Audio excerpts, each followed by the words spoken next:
Pak Seno ki apa-apa dicacat, ana apike dicacat, elek yo dicacat. Wis sinden wis berusaha lho iki yo modal padake tuku dhewe iki. Lah kok ora omong aku. Ah nek omong aku ora ana meneh nglendang arep kon guruki lendang tak guruki kowe. Iya. Aja kuwatir sesuk kira-kira anu apa jenenge kebayake cacahe pira. Engko dijeret iki kebayake seragame sinden iki cacahe 15, Pak. Kok tak tukoke lendang siji dipaske. Lho, lendang paske aja kuwatir. Tenane. Wah, wis to. Tenan lho.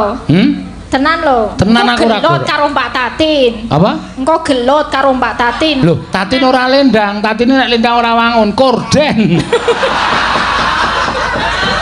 Dadi ngon kene iki dikon nyokot besi.